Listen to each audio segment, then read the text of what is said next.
Oke, kita mulai ya. Kali ini kita bakal bongkar tuntas salah satu layar yang paling sering bikin trader pemula salah kaprah, yaitu layar bid offer. Banyak banget yang ngira ini semacam kunci rahasia buat cuan, padahal seringnya ini malah jadi jebakan yang bikin rugi. Penasaran kan apa sih yang sebenarnya terjadi di balik angka-angka itu? Yuk kita bedah bareng-bareng. Nah, ini dia pertanyaan utamanya. Layar bid offer itu sebenarnya apa sih? Peta harta karun yang bisa nunjukin arah harga selanjutnya? Atau jangan-jangan cuma jebakan Batman buat para pemula? Menarik kan? Kita cari tahu jawabannya. Dan jujur aja, saya ngerti banget kenapa banyak yang mikir begitu. Kelihatannya canggih banget kan? Angkanya lari-larian, ada tumpukan lot yang tebel di satu sisi, rasanya tuh kayak kita dikasih akses VIP buat ngintip dapurnya pasar. Jadi wajar kalau banyak yang percaya, wah kalau bisa baca ini pasti bisa menang lawan market. Oke, bagian pertama ini kita bakal to the point. Kita akan hancurkan mitos kalau layar bid offer itu semacam bola kristal yang bisa ngeramal masa depan. Nah, coba ngaku deh, siapa yang pernah mikir begini? Lihat antrian jual atau offernya tebel banget, terus langsung kepikiran. Wih, yang mau jual banyak banget nih, pasti harganya bakal turun. Ini reaksi yang wajar banget. Tapi sayangnya, ini juga jebakan pertama dan paling umum yang sering banget bikin trader pemula nyangkut. Oke, kalau ini bukan alat ramal, terus apa dong fungsinya? Yuk kita kupas. Apa sih sebenarnya layar bid offer ini? Jawabannya jauh lebih simpel dari yang mungkin Anda kira. Jawabannya, ya ini, sesimpel ini. Bid offer itu cuma buku antrian. Anggap aja kayak daftar tunggu di restoran.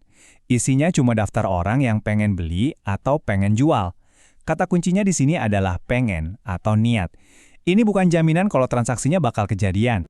Layar yang kelihatannya ribet itu sebenarnya cuma punya 3 bagian utama. Pertama, ada bid, ini antriannya para calon pembeli. Kedua, ada offer, ini antriannya para calon penjual. Terus yang ketiga, lot, ya. Ini nunjukin berapa banyak saham yang lagi diantriin. Udah, itu aja, nggak ada yang lain. Nah, ini poin paling penting yang harus kita pegang. Bedakan antara niat dan aksi. Gampangnya gini, saya bisa aja niat lari maraton besok, tapi apa itu jaminan saya bakal lari beneran? Belum tentu kan? Sama persis kayak order di sini. Seorang big player bisa aja pasang order 100.000 lot, bikin kelihatan tebel, 1 detik kemudian ordernya ditarik lagi. Gratis, nggak bayar apa-apa. Niatnya bisa aja berubah, atau bisa jadi niatnya dari awal emang cuma buat pamer doang. Oke, mungkin sekarang Anda mikir, berarti alat ini nggak ada gunanya dong. Tunggu dulu.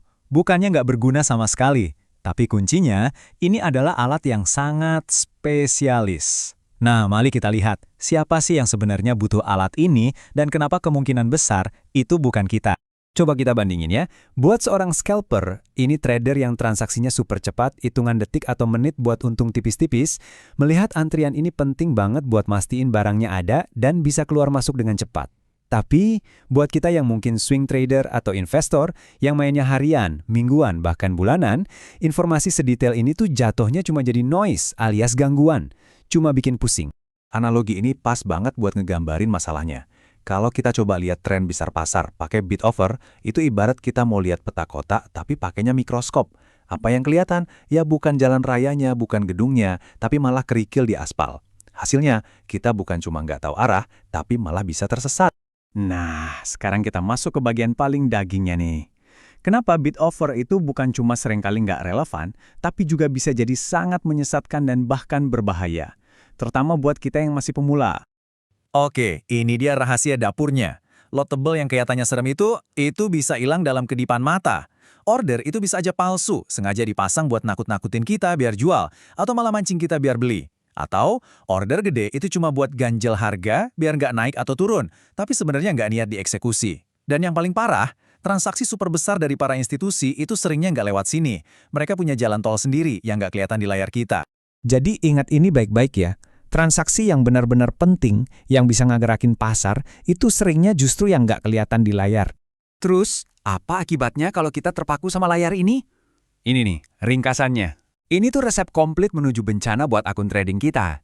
Kita jadi gampang overtrading, bingung sama noise yang nggak penting, bikin keputusan panik, gampang banget dikerjain orang, dan yang paling parah, kita jadi buta sama tren besarnya. Oke, cukup ngomongin masalahnya. Sekarang, yang penting solusinya gimana? Gimana cara kita menganalisis pasar dengan cara yang lebih sehat dan benar? Nah, ini ada analogi keren lagi. Anggap aja analisis market itu kayak masak nasi goreng. Bid offer itu bukan nasinya, bukan juga ayam atau telurnya. Bid offer itu cuma micin atau merica. Dipakai dikit aja, di waktu yang pas, mungkin bisa bikin lebih sedap. Tapi kalau kebanyakan, rasanya hancur kan? Nah, sama persis. Ini urutan analisis yang benar. Nomor 1, selalu mulai dari gambar besarnya. Tren dan struktur pasarnya gimana? Kalau itu udah jelas, baru kita cari level-level penting, kayak support dan resistance. Habis itu, cek volume buat konfirmasi. Bisa juga tambah indikator momentum.